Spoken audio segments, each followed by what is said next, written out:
Hello and welcome to my channel. So today's class I will explain about NGT means National Green Tribunal. So सबसे पहले देखेंगे इसका ये कब आया था, इसकी हिस्ट्री क्या है, देन इसका कंपोजिशन क्या है, पावर्स क्या है, पेनल्टी क्या है। तो हम इसको वन बाय वन डिस्कस करेंगे और एग्ज़ाम पॉइंट ऑफ व्यू से जो भी इम्पोर्टेंट होगा वो सब एक्सप्लेन करूँगी मैं। उसके बाद हम सबसे पहले देखेंगे कि एनजीटी बेसिकली है क्या। सबसे पहले देखें कि एनजीटी कैसा ऑर्गेनाइजेशन है। एक स्ट्रेचरी बॉडी है, मींस इसमें स्ट्रेचरी बॉडी क्यों है, बिकॉज ये एक्ट के थ्रू आई है।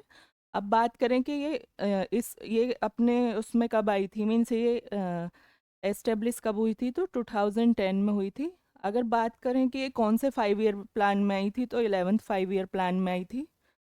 अब इसके वर्क देखें तो बेसिकली एनजीटी का वर्क क्या होता है कि ये जो भी इन्वायरमेंटल रिलेटेड केस होते हैं, उनका जो भी स्पीडी जो भी लॉज हो गए लॉज होते हैं उनसे रिलेटेड जो भी मींस वायलेशन होगा, तो उसका बहुत सारे जैसे क्या होगा कि अदर केस क्या कहाँ जाएंगे, सुप्रीम कोर्ट, हाई कोर्ट में। बट इन्वायरमेंटल रिलेटेड जितने भी केस का मींस लॉज का वायलेशन होगा वो कहाँ जाएंगे, एनजीटी में। तो एनजीटी क्या डील करता है कि deal with environmental cases and speedy implementation of decision relating to it. इसके बाद देखेंगे क्या इंडिया फर्स्ट कंट्री है जो इसने एनजीटी एस्टेब्लिश किया था। नहीं, मीन्स ये कौन सा कंट्री है, थर्ड कंट्री है आफ्टर ऑस्ट्रेलिया एंड न्यूजीलैंड। इसके बाद देखें मीन्स अब यहाँ पे थोड़ा समराइज करते हैं तो कि एनजीटी कैसी बॉडी है, स्टैचुरी बॉडी है, 2010 में आया था 11th 5 ईयर प्लान के थ्रू। इसका जो वर्क क्या है कि ये जो भी इन्वायरमेंटल रिलेटेड केस हैं उनका स्पीडी इम्प्लीमेंटेशन करता है और उस पर अपने डिसीजंस देता है। और world wide India third country है जिसने एनजीटी को एस्टेब्लिश किया है। देन डिस्कस करेंगे इसका कंपोजिशन क्या होता है। अगर इसके कंपोजिशन की बात करें तो इसमें क्या है कि जुडिशियरी मेंबर होते हैं और कुछ एक्सपर्ट होते हैं। और इसमें क्या है कि जो जुडिशियरी से आते हैं लोग, उनके लिए जो चेयरपर्सन है वो क्या होंगे कि सुप्रीम कोर्ट के रिटायर्ड जज होंगे। और इसमें क्या है कि 100 अगर बात करें कि टोटल कितने मेंबर होते हैं, 10 जुडिशियरी से आते हैं और 10 क्या होते हैं, एक्सपर्ट होते हैं। मींस एक्सपर्ट का मींस क्या है कि मिनिमम उनके पास कितना एक्सपीरियंस होना चाहिए, अराउंड 15 ईयर्स का होना चाहिए किस एरिया में, जिस लाइक फॉरेस्ट से रिलेटेड हो, इन्वायरमेंट से रिलेटेड हो। उसमें जो जिनके पास एक्सपर्टीज़ हैं 15 ईयर्स की, वो किस कैटेगरी से आएंगे, एक्सपर्ट मेंबर। देन अगर बात करें जो जुडिशियरी के जो मेंबर होंगे चेयरपर्सन से अलग, वो कैसे, उनके लिए मिनिमम क्वालिफिकेशन क्या है कि वो रिटायर्ड होने चाहिए एज ए जज फ्रॉम हाई कोर्ट। और अभी अगर इसका हेड क्वार्टर की बात करें तो वो कहाँ पे है, न्यू दिल्ली में। और करंट जो इसके जो चेयरपर्सन है जस्टिस आदर्श कुमार गोयल। होप आपको ये यहाँ तक क्लियर हुआ होगा कि एनजीटी के बेसिकली क्या कंपोजिशन में क्या है कि जुडिशियरी से मेंबर होंगे और एक्सपर्ट मेंबर होंगे, और इनकी नंबर्स कितने होंगे, 20। 10 जुडिशियरी से, 10 होंगे एक्सपर्ट मेंबर। और जो जुडिशियरी से आएंगे वो हाई कोर्ट से रिटायर्ड जज होंगे। और जो एक्सपर्ट होंगे उनके पास मिनिमम 15 ईयर्स का एक्सपीरियंस होना चाहिए इन्वायरमेंटल रिलेटेड एरियाज़ में। तो ये इसका कॉम्पोजिशन हुआ। इसके बाद हम डिस्कस करेंगे कि एनजीटी की पावर किस किस एक्ट के थ्रू एनजीटी को पावर मिली हुई है। तो इसमें देखेंगे बेसिकली सबसे पहले देखेंगे कि एनजीटी को किस एरिया में पावर है, कि ये इसको क्रिमिनल एरिया में पावर है, नहीं है। मींस किस एरिया में, सिर्फ सिविल मैटर में अपना ये डिसीजंस दे सकते हैं।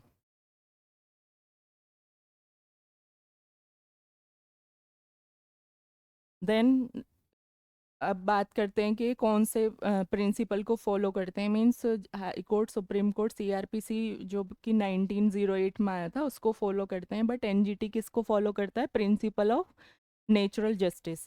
अब बात करते हैं कि इसको किस किस एक्ट में पावर है कोई भी लॉ उस पर अपना जो रिडिक्शन देने की। तो ये कितने लॉज हैं, सबसे पहले हम वन बाई वन देखेंगे। सबसे पहले water act 1974, then water cess act 1977, then the forest act 1980, then the air act 1981, then Environmental Protection Act 1986, then Public Liability Insurance Act 1991, then the Biological Diversity Act 2002.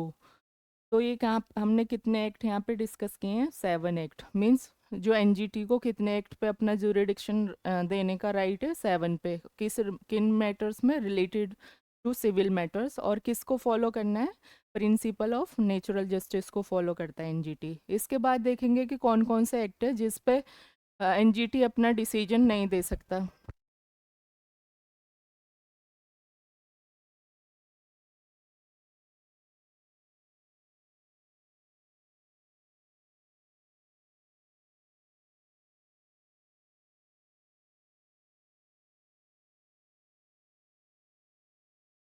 तो यहाँ पे क्या है कि यहाँ पे हम देखेंगे जो 3 मेजर एक्ट हैं जिसमें जुरिडिक्शन देने का राइट एनजीटी के पास नहीं है। तो सबसे पहले the Indian forest act 1927, then the wild life protection act 1972, then scheduled tribe and other traditional forest dweller right 2006 का में जो गवर्नमेंट लेके आई थी। इन 3 पे कोई राइट नहीं है एनजीटी का अपना जुरिडिक्शन देने का। देन कुछ अदर इश्यूज भी हैं, मींस अदर एरिया भी हैं जिस पे एनजीटी नहीं दे सकता अपना डिसीजन। तो उसमें सबसे जो लास्ट है उसमें क्या है, अगर कोई भी स्टेट गवर्नमेंट कोई भी लॉ बनाती है related to protection of tree and forest, तो उस पर भी एनजीटी का कोई राइट नहीं है अपना जुरिडिक्शन देने का। इसके बाद देखते हैं कि क्या एनजीटी के डिसीजन को हम चैलेंज कर सकते हैं। तो इसका आंसर है यस। तो हम किस आर्टिकल के थ्रू चैलेंज कर सकते हैं? आर्टिकल 226, मीन्स आर्टिकल 226 के थ्रू हम कहाँ पे चैलेंज कर सकते हैं? हाई कोर्ट में एनजीटी के डिसीजंस को।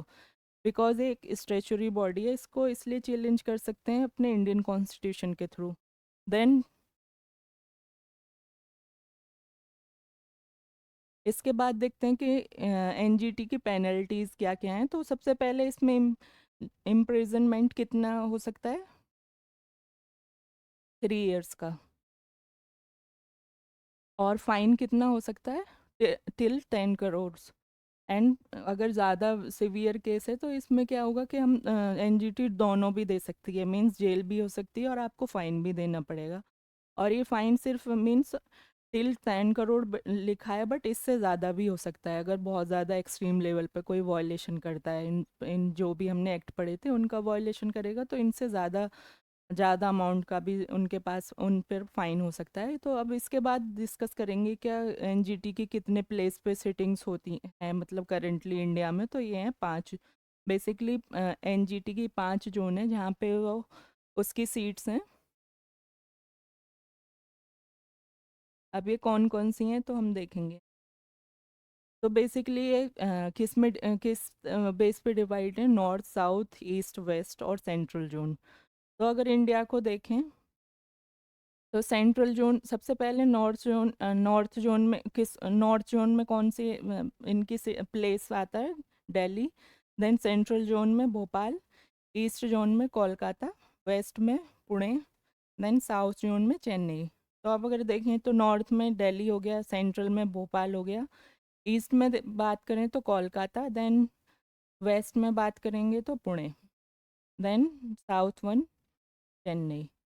तो यहाँ तक हमने पूरा एनजीटी डिस्कस किया। इसके अब इसमें बहुत सारे क्वेश्चंस में भी आ सकते हैं, बहुत सारे आते भी हैं कि कब आया था और इस किस किस एक्ट के थ्रू इसको राइट है, क्या क्या पेनल्टीज़ हैं और इसके जो मेंबर्स होते हैं उनकी क्वालिफ़िकेशन क्या क्या है।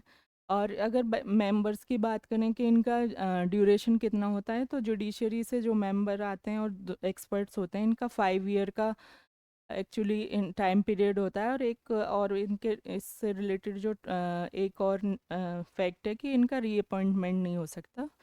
तो इसी के साथ हमने डिस्कस किया एनजीटी। होप आपको ये पूरा अच्छे से समझ आया होगा। इसी के साथ अब मैं अपनी वीडियो को एंड करती हूँ।